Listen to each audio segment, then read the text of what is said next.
ہمارا موضوع ہے امام الائمہ فنا فی الرسول امام اعظم ابو حنیفہ نعمان بن ثابت رحمۃ اللہ تعالیٰ علیہ ورضی اللہ تعالیٰ عنہ۔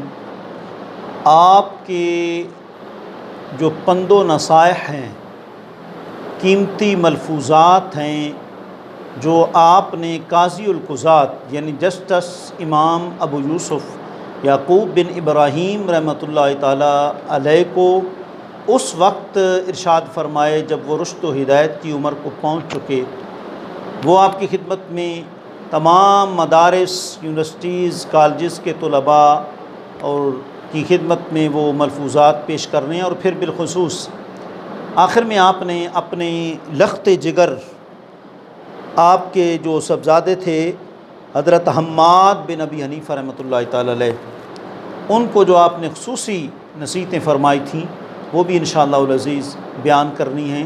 ذہن میں رکھیں کہ آپ کو ابو حنیفہ اس وجہ سے نہیں کہا جاتا کہ کوئی آپ کی بیٹی حنیفہ نامی تھی، آپ کی فقط اولاد میں سے صرف حضرت حماد بن ابی حنیفہ فقط وہی تھے، اور حماد بن سلمہ آپ کے استاذ تھے۔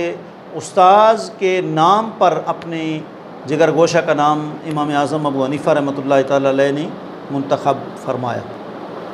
تو جو آپ نے نصیحتیں فرمائیں قاضی القضات امام ابو یوسف رحمۃ اللہ تعالیٰ علیہ، وہ عام قاضی نہیں تھے بلکہ وہ قاضی القضات کے جسٹس کے عہدے کے درمیان بھی ڈیلی یعنی یومیہ ہر دن وہ 200 مرتبہ 200 رکعت نوافل جو ہے وہ پڑھا کرتے تھے۔ تو خوب زہد و تقوی کے پیکر تھے، لیکن امام اعظم ابو حنیفہ کے شاگرد تھے۔ آپ نے نصیحتیں کی، پہلی بات یہ کی، فرمایا کہ ابو یوسف عوام کے سامنے زیادہ نہیں ہنسنا، عوام کے سامنے نہ ہنسو نہ مسکراؤ۔ ظاہر بات ہے کہ جب بندہ کوئی عوام کے سامنے ہنستا ہے، مسکراتا ہے، عالم دین اور مذہبی شخصیت، تو ظاہر بات ہے کہ اس سے اس کا رعب چلا جاتا ہے۔ جی، حالانکہ عوام کے سامنے علماء کا، ائمہ کا، خطباء کا، مدرسین کا، حفاظ قراء کا ایک رعب ہونا چاہیے، کیونکہ ان کے سینے میں ایک نور ہے اللہ کا، اس کا رعب ہونا چاہیے۔ جی، آقا علیہ الصلوۃ والسلام دیکھیں نا، آپ کا اتنا رعب عبادت تھا کہ آنکھ بھر کر کوئی سرکار کا چہرہ نہیں دیکھتا تھا۔ وجہ کیا تھی؟ وجہ وہی تھی کہ نور عبادت۔ جی، تو فرمایا زیادہ جو ہے کیا کہ عوام کے سامنے مت ہنسو، اور ایک روایت میں لا تکثر الضحک فإنہ یمیت القلب، زیادہ مت ہنسا کرو کیونکہ یہ دل کو ہنسنا جو ہے وہ مردہ کر دیتا ہے۔ اور دوسری آپ نے نصیحت فرمائی کہ بازاروں میں زیادہ نہ جاؤ۔ ظاہر بات ہے کہ بازاروں کے اندر ہر طرح کی خرافات ہوتی ہیں، ہر طرح کے لوگ مخلوط ہوتے ہیں، ہر طرح کی چیزوں کی حلال حرام کی تمیز نہیں ہوتی، آمیزش ہوتی ہے، اس لیے آپ نے فرمایا کہ بازاروں میں بھی زیادہ نہ جاؤ، یعنی ضرورت کے وقت تو جا سکتی ہیں۔ جی، الضرورت تبیح المحظورات، ضرورت تو ممنوع کاموں کو بھی حلال مباح قرار دے دیتی ہے، لیکن زیادہ بار بار جو ہے وہ چکر نہیں لگانا۔ ایک روایت میں آتا ہے کہ آقا علیہ الصلوۃ والسلام نے فرمایا حب البلاد الی اللہ مساجدها وابغض البلاد الی اللہ اسواقها، اللہ تعالیٰ کو سب سے پسندیدہ جو جگہ ہیں وہ مساجد لگتی ہیں، اور سب سے بدترین جو جگہیں اللہ کو لگتی ہیں وہ بازار ہیں۔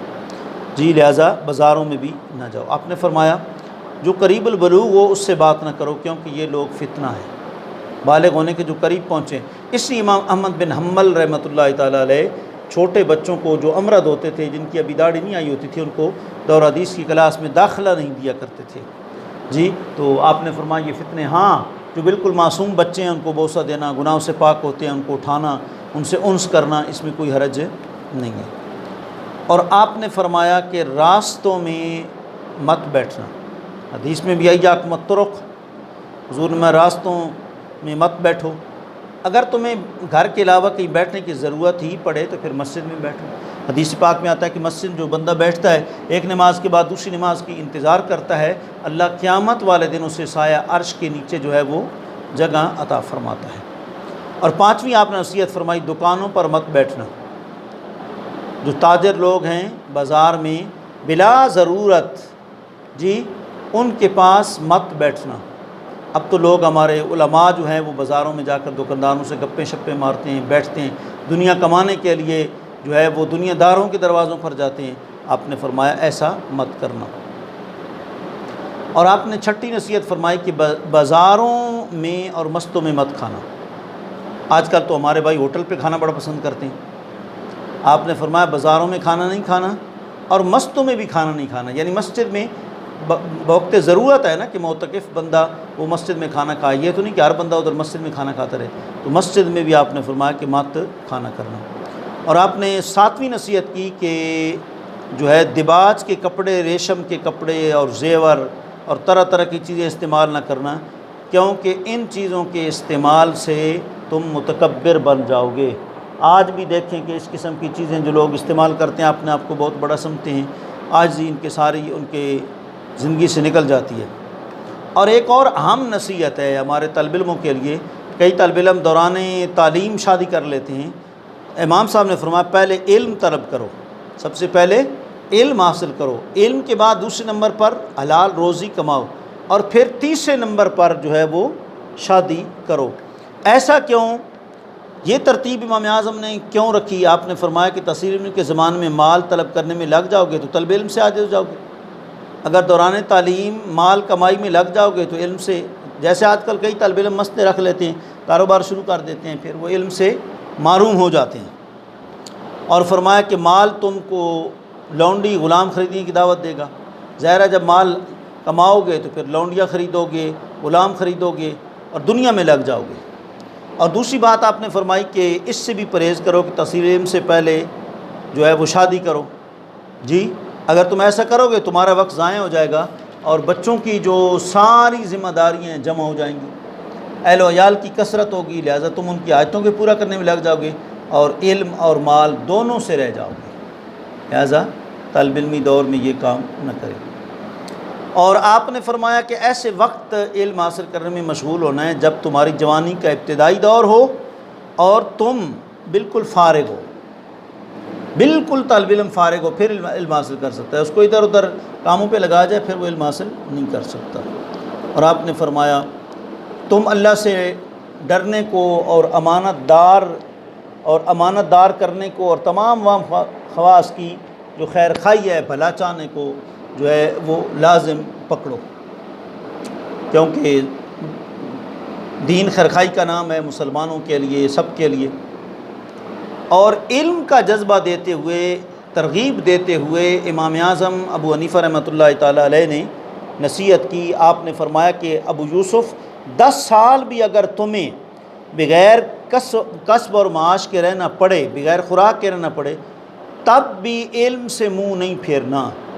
جی علم سے منہ، کیونکہ اگر تم نے علم سے منہ پھیر لیا تمہاری روزی تنگ ہو جائے گی، جس طرح کہ اللہ تعالیٰ نے قرآن مجید میں فرمایا من اعرض عن ذکری فإن له معیشۃ ضنکا، فرمایا جو میرے ذکر سے منہ پھیرے گا اس کی روزی جو ہے وہ کم ہو جائے گی۔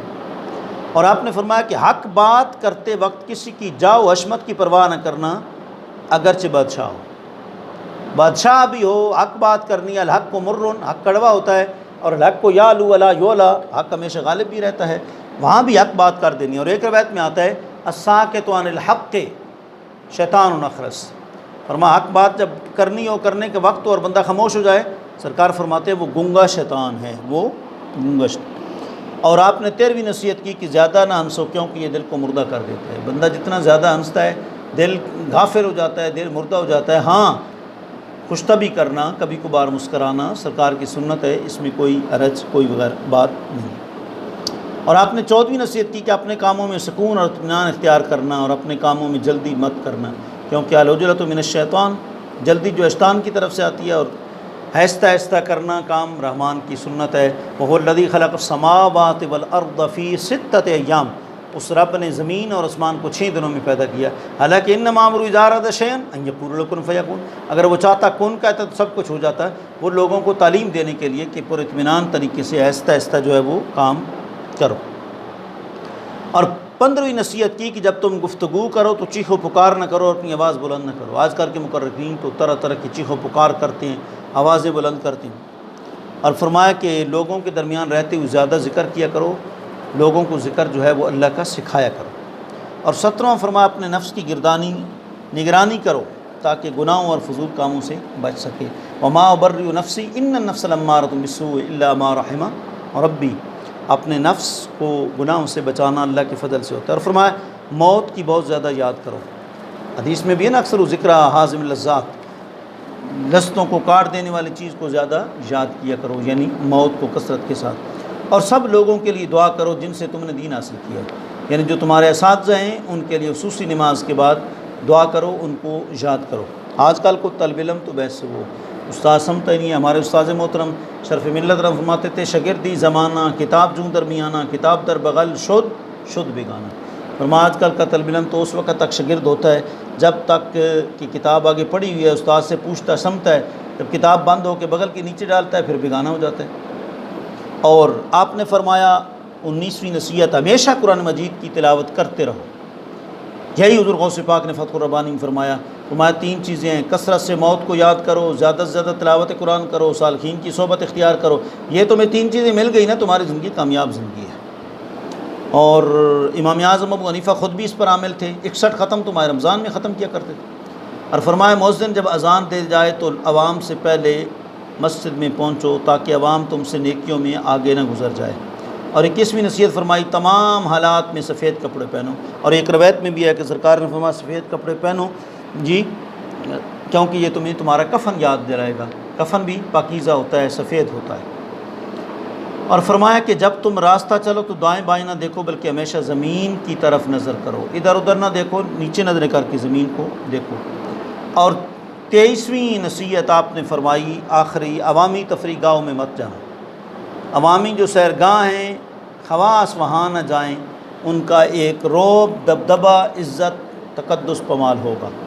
اور اس کے بعد پھر یہ تو وہ وصیتیں تھیں جو آپ نے امام اعظم ابو حنیفہ علیہ رحمہ نے امام ابو یوسف کو فرمائیں، اور 5 ایسے نصائح ہیں جو نصیحتیں ہیں جو آپ نے اپنے لخت جگر گوشہ امام الائمہ امام اعظم حنیفہ حضرت عماد کو فرمائیں۔ آپ نے فرمایا پہلی چیز، جس چیز کے جاننے کی ضرورت ہے اس کے جاننے سے جاہل مت رہنا۔ جس چیز کو حاصل کرنا ہے وہاں جاہل نہیں رہنا، شرمسار نہیں رہنا، پوچھنا ہے اگلے سے۔ اور علم کیسے حاصل کرنا ہے؟ تو شمع از پہ علم باید گداخ کہ بے علم نتواں خدا را شناخت، شمع کے پگھلنے کی طرح علم حاصل کرو، جس طرح وہ پگھل جاتی ہے لوگوں کو فائدہ پہنچا دیتی ہے، کیونکہ بے علم جو ہے اس کو اللہ کی پہچان اور شناخت نہیں ہو سکتی۔ اور دوسری آپ نے نصیحت کی اپنے صاحبزادے کو، جب تک دینی یا دنیاوی حاجت نہ ہو کس شخص کے ساتھ میل جول مت رکھنا۔ میل جول سے غفلت ہوتی ہے، خاص کر دنیا دار، ان کے پاس جاؤ تو پھر ظاہر بات ہے دنیا کی باتیں ہوں گی، اس لیے۔ اور تیسرا یہ کہ فضول باتوں اور فضول کاموں میں پڑھنے سے اپنے نفس کو علیحدہ رکھنا، کیونکہ حدیث میں بھی ہے من حسن اسلام المرء ترک ما لا یعنی، اسلام کا ایک یہ بھی حسن اور تحسین ہے کہ بندہ بے فائدہ مسلمان کام چھوڑ دیتا ہے۔ اور چوتھی بات فرمایا لوگوں سے ملاقات کرتے وقت خود پہلے سلام کرو، کیونکہ بندہ اس سے کبر سے بری ہو جاتا ہے، اور بات کرنے میں خوبی اختیار کرو اور خیر کے ساتھ پیش آؤ جی۔ اور آخری اور 5ویں نصیحت آپ نے فرمایا پابندی کے ساتھ روزانہ قرآن مجید کی تلاوت کرو، آقا علیہ السلام اپنے والدین اپنے اساتذہ کو اصال ثواب کرو۔ اس کا مطلب ہے امام اعظم ابو حنیفہ رحمہ اصال ثواب کے قائل تھے، اور آج کل لوگ جو ہے اس کے کئی حنفی بھی منکر ہو چکے ہیں، اللہ ان کو ہدایت عطا فرمائے۔ ربنا اغفر لنا ولاخواننا الذین سبقونا بالایمان ولا تجعل فی قلوبنا غلا للذین آمنوا ربنا انک رؤوف رحیم، وآخر دعوانا الحمد للہ رب العالمین۔